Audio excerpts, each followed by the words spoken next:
그래서 헌법재판소가 어떻게 본다면 우리 사회의 어떤 갈등이나 네. 이런 것들 최종적인 조율자잖아요. 네. 조율자고 어떤 뭐 예를 들어 뭐 토지 공개매든지 아니면 뭐 여성 뭐 권리라든지 동성애라든지 그리고 또 뭐가 있을 수 있습니까? 그 여러 가지 기업들 이런 이슈들이 생겼을 때 최종 조율을 하는 것이 헌법재판소인데 그 헌법재판소에 그 저는 이번에 마은혁을 저렇게 해서 집어넣으려고 하는 게 단순히 탄핵 인용 정족수 하나 정도 그 건 때문만은 아니고 마은혁이 들어감을 통해서 또 한 명의 진지가 만들어지는 거예요. 그 이탈리아의 그람시가 그랬잖아요. 결국 안토니오 그람시가 그랬잖아요. 법원을 장악하라. 법원을 장악하라가 세 가지 진지전 중에 중요한 거잖아요. 실제 법원 장악이 어느 정도 됐다고 보고 그걸 상징적으로 보여주는 것이 우리법 연구회나 그런 것들을 보고 그 법원이 그렇게 우리 사회 최종 신급인 법원이 그렇게 판단을 하게 되면은 사회가 바뀝니다. 사회가 바뀔 수밖에 없어요. 그러면 그걸 효율적으로 하는 방법은 헌법재판소에 집어넣어야 되는 거예요. 그래서 아까 좀 차명진 전 의원이죠 했던 거 조금 제가 더 좀 말씀드릴게요. 이분이 이제 자기 SNS에 올린 글 중에 이런 거 있습니다. 그분과 일화를 소개하는데 네. 이제 차명진 의원이 국회의원 일때예요. 그때 마은혁 후보한테 그 판사 시절이었대요. 그때 전화가 왔답니다. 근데 그렇게 옛날에 뭐 노동운동하고 뭐 사회주의 운동했지만 딱히 인연이 없었는데 국회의원 되고 나니까 전화가 왔대요. 전화 와서 하는 말이 형이 정권 실세니까 힘 좀 써주세요. 이게 네. 무슨 말이냐? 이게 10년마다 판사들은 갱신을 합니다. 네. 재임용에 대한 여부죠. 네. 10년마다 판단하는데 이분이 약간 판사 재임용이 안 될 위기가 좀 있었는가 봐요. 그때 이제 도와달라고 한 거예요. 그랬더니 차명지 의원이 이렇게 얘기했답니다. 두 가지 조건을 겁니다. 하나는 사회주의가 아님을 공개적으로 천명해라. 그러니까 어디 글을 쓰든지 블로그에 글을 쓰다 이제 이런 네. 얘기했죠. 차명진 의원이 그렇게 얘기한 그렇지, 거죠. 요구를 네, 했던 요구를 거죠. 한 거죠. 또 하나는 너네 조직, 그러니까 인민노련이 조직이 검거됐을 때 경찰에 걸렸을 때 조직을 살리기 위해서 선언에 대한 정보를 넘겼다는 거예요. 그 당시에 거기에 그런 대해서 일 많이 사과하라. 있었죠, 예전에. 사과해라. 그러니까 네. 거기서 두 가지 조건을 걸었는데 네. 결국은 그 다음부터 연락이 안 왔다는 거예요. 끊겼답니다. 네. 그러는데 어쨌든 결과적으로는 판사 재임용 됐대요. 그러니까 그쵸. 이런 사람이기 때문에 차명지 의원은 인민노련 출신의 사람들 뼛속까지 네. 뼛속까지 인민노련이어서 네. 본인이 뭐 제도권에 들어와서 뭐 사법권 시고 판사가 됐다 하더라도 절대 사람이 달라지지 않는다면서 굉장히 위험한 인물이라는 것을 자기 경험을 통해 소개를 했습니다. 그러니까 저는- 대표적으로 이분이 법관으로 있으면서 계속 법관 될 때마다 논란이 됐던 게 그 2009년 판결이잖아요. 네네. 국회 불법 점거했던 그쵸. 민노당 예, 예. 사람들 1심 판사가 공소 기각해 버렸잖아요. 네, 네. 그런데 검찰이 그때 열 받아 가지고 다시 해보겠다 해가지고 다시 했더니 결국 대법원까지 가서 돌려보내 가지고 공소한 게 맞다라고 했잖아요. 네. 저는 그러니까 공소 기각을 해버려서 이런 식으로 판사들이 곳곳에 거점을 방금 아까 그렇죠. 진지전을 네. 이걸 다시 말씀드린다면 진지를 차지하고 있으면 곳곳에서 그런 일이 벌어지는 거예요. 저는 지금 이 마은혁과 정계선이 헌법재판소에 있으면 위험한 이유를 저는 앞으로 일어날 수 있는 포퓰리즘 정책하고 저는 굉장히 연관을 지어서 생각하고 싶어요. 왜냐하면 포퓰리즘이라는 것은 기본적으로 국가가 사기업이나 개인들의 경제 활동에 강하게 개입을 할 수밖에 없어요. 왜냐하면은 돈이 어디서 나오는 게 아니거든. 그렇죠. 네. 돈을 끌어낼 때는 부자들하고 혹은 중산층 이상인 사람들하고 그다음에 기업에서 돈을 끌어내서 그거를 사람들한테 현금을 뿌리는 거 아닙니까? 그렇죠. 네. 자, 그러려면은 위법적 활동이 일어납니다. 위법적 활동이 일어나면 분명히 이게 헌법 소원이 들어가고요. 그때 헌법 소원이 들어갔을 때 토지 공개념 이를테면 기업의 이익은 만약에 AI로 인해서 정말 돈을 벌었다.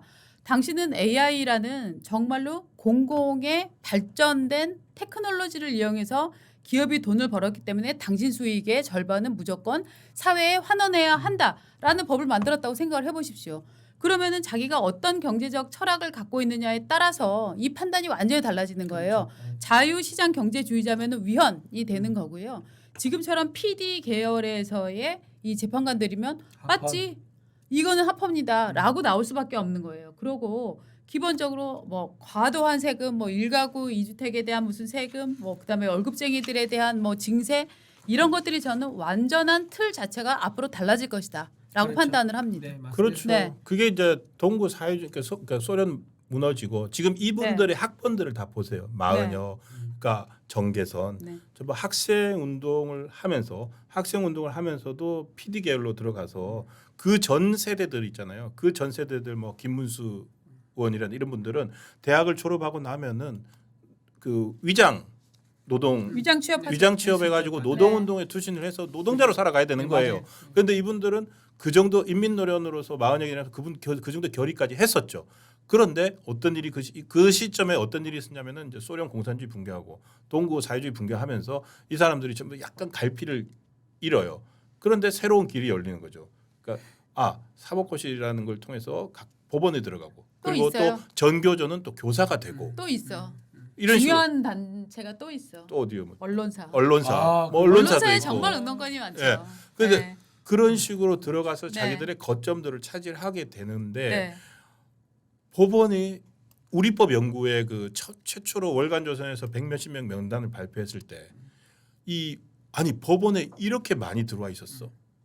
그때 깜짝 놀랐던 기억이 지금도 나거든요. 저는 그 당시 발표했던 그 월간조선 명단 아직도 갖고 있습니다.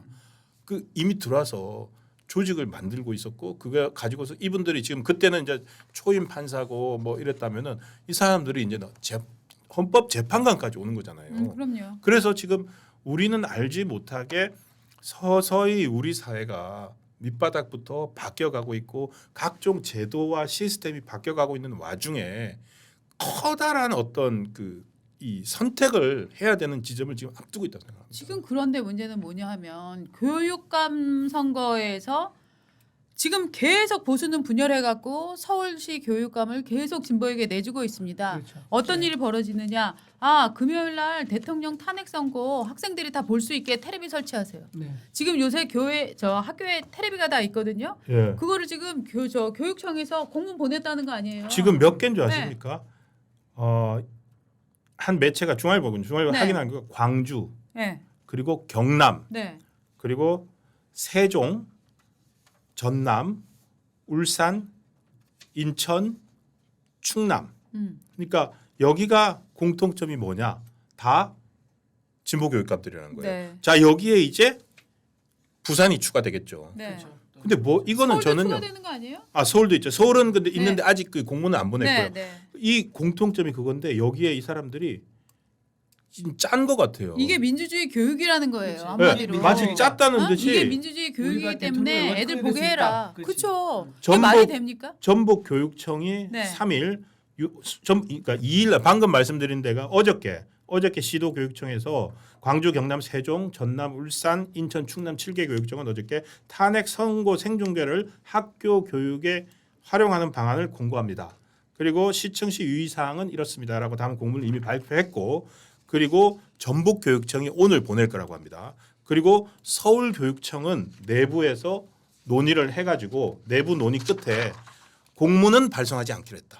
공문은 발송하지 않기로 했다. 그러니까 서울 교육청도 내부 논의는 했다는 겁니다. 이거는 뭐냐면은 이 좌파 진보 교육감들이 내부적으로 이걸 활용하는 방안을 분명히 함께 얘기를 한 것 같아요. 제가 보기에는 그냥 정교조 교사들이 그날 우리 애들한테 보여주면 안 돼요? 라고 먼저 얘기했을 거라고 얘기했겠다. 생각해요. 예. 그러니까 이거는 이렇게 네. 해서 서울은 다행히 하지 않기로 했지만 그 공문은 안 보냈지만 아마 자율적으로 할 거예요 학교마다. 학교가 저는 100% 자율적으로 틀어주는 학교가 굉장히 많을 거라고 생각을 해요. 예. 예. 그렇게 하기로 했고 그런데 이 광주, 경남, 세종, 전남, 울산, 인천, 충남 그리고 전북까지는 교육청 지침으로 나가는 거 아니에요. 그렇죠. 교육청 지침이니까 따라야 되잖아요. 맞아요. 그리고 서울은 아마도 자율적으로 하세요. 네. 그러니까 이런 식일 거고 지금 하지 않는 자율적으로 곳은 한 7-80%할 거야. 그러니까요. 그렇지. 근데 자율적으로. 보수 중도 성향 교육감이 관할하는 강원, 경기, 경북은 시청 공고 계획이 없다. 네. 그러면 강원, 경기, 경북 빼고 나머지는 내일 11시에 탄핵 심판 선고를 중고등학생들이 다 봐야 되는 학생들을 다 정치로 끌어들이는 거죠. 거예요. 예. 예, 지금 이런 것들이 그래서 저는 굉장히 위험하다고 생각하는데 일종의 이제 밑에 단에서 막 시위를 많이 하는 것도 굉장히 위험하지만 그렇죠. 실제로는 이런 주요 포스트에 교육감, 교육 정책을 정할 수 네. 있는 사람, 헌법재판관이 정말 사유재산을 어느 정도 인정할 거냐? 지금 이재명이 대통령이 계속 얘기하고 있잖아요. 앞으로 주 4일을 해야 된다. 네. 무슨 뭐 AI 시대가 오고 로봇이 이제 활성화되면 그렇게 근무할 필요 없다. 이게 그러면 그렇게 근무를 안 하면 돈이 어디서 나옵니까? 그러면은 결국은 돈을 누구한테서 뽑아올 거냐, 삥 뜯을 거냐가 중요한데 이 삥 뜯는 거를 갖고는 분명히 법적 시비가 일어납니다. 결국 이 조항은 헌법재판소까지 가는 거죠. 그럴 때 이 안에서 사회주의자, 공산주의자적 신념을 갖고 있는 사람들이 이 자유 대한민국, 우리나라는 지금 국시가 자유민주주의 나라 아닙니까? 예, 그렇죠. 아니 네. 우리법 연구회나 이런 생각을 가진 사람들이 네. 들어가는 것 자체를 저는 다양성 차원에서는 막을 이유는 없어요. 근데 헌법재판관 9명이잖아요. 너무 과도기도 9명 있지. 중에 우리법 연구가 지금 3명이고 네. 그래서 정말로 그 중에 수계 역할. 예를 들어서 지금 문영배 소장 같은 경우에는 우리법 연구회고 그에 소속되어 있고 심정적으로 동의한다고 하지만 실질적으로 어떤 활동을 적극적으로 했거나 이러진 않았습니다. 근데 마은혁 씨나 정계선 씨 같은 경우에는 일종의 그 완전 리더급이었잖아요. 학생운동 시절부터 이런 분들이 들어가는데 그러면 과연 헌법재판소 정신이 9명인데 우리나라 국민들을 그 정도로 대표할 만큼 그런 생각을 가진 사람이 우리나라에 많나? 그건 너무 과잉해서 대표해 주는 것 그렇죠. 같아요. 맞습니다. 예, 예. 네. 과잉 대표해 주는 것 같고. 그래서 이재명 대표가 왜 K 엔비디아 뭐 얘기하면서 거기서 네. 수익이 되면 뭐 30%를 맞아요. 국민 돌려줬지 않습니까? 맞아요. 그게 그 아까 말씀드린 그 설명한 그죠. 그 맥락 속에서 나오는 거예요. 맞아요. K 엔비디아 하면은 우리나라 근데 기업들 우리 다 이제 떠나요. 우파에서 정상적이고 상식적인 뭐냐면 K 엔비디아를 어떻게 만들 것이냐 이제 그렇죠. 우리 여기에 집중하거든요. 근데 거기는 그 만들고 하는 거 국민들의 창의와 혁신에 의해서 만드는 거 자유의 보장에서 실패할 자유도 있는 거예요. 그렇게 해서 선택해서 기업을 키워가지고 이제 성장하는 전체가 성장하는 파일을 키우는데 우리는 집중하는데 민주당은 안 그렇죠. 자, 만약에 이런 법이 생긴다고 생각해 보세요. 유망한 그 정말로 막 투자를 그죠. 많이 받는 글로벌 투자를 많이 받는 유망한 벤처 기업, 유망한 IT 기업의 30%의 지분은 국민주로 한다라는 법을 만든다고 합시다. 이거는 완전히 위헌 소지, 완전히 네, 위헌이에요. 그렇죠. 그런데 이게 그럼 결국은 헌법재판소로 간다.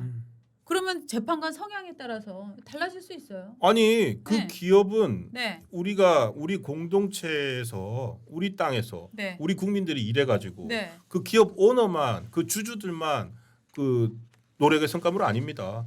우리나라에서 기업을 하고 우리 노동자들이 거기서 일을 했기 때문에 그 30% 정도는 네. 국민주로 할 수 있는 네. 근거가 도덕적으로, 철학적으로, 법적으로 다 있습니다. 그 판단을 우리가 내려줘야 됩니다라고 하면은 네. 한국의 기업은 거의 이제 모든 기업이 공기업으로 되는 식의 맞습니다. 그 체질 변경이 될 수 있죠. 그러니까 공기업 만들어서 경쟁력 떨어지고 경쟁력 떨어져서 빈민이 되면 그죠? 또 민주당에서 현금 네. 살포해 주시니까 그거 갖고 근근히 살아가고 하면 그런 좋죠. 나라가 펼쳐지는 건가요? 전부 다 나라에서 나눠주는 배급 있잖아요. 그렇죠. 배급의 종속되게 만들어 배급 경제죠. 네, 배급 경제인 거지. 네. 그런 아이고, 참 그러니까 또 이렇게 하면 또 이제 혐오다 뭐 이럴 텐데 저희가 단순화 시켜서 이렇게 설명을 드린 거고 네. 이것보다도 더 이제 그 많은 이론들이 있습니다만은 저희가 단순화 시키면 이렇습니다. 단순화 시켜서 말씀을 드린 거고요. 지금 저는 지금 내일 아까 우리 얘기했던 거 중계하는 거 있잖아요. 학교마다 하는 거. 네, 네. 이거 지금이라도 어떻게 할 방법 없나요? 없어요. 공문이 하달됐어요. 근데요, 이거를 애들이 내 결과가 뭐로 나든지 간에 집에서 볼 수도 있고 다 볼 수 있습니다. 근데 제가 지금 문득 기억이 나는 게 학교에서 집단으로 있고 선생님이 지도하면서 보게 되면 이게 방향이 바뀝니다. 맞습니다. 아이들 생각이 달라질 수 있는 거예요. 예, 이거를 뭐라고요? 현장 참여 교육?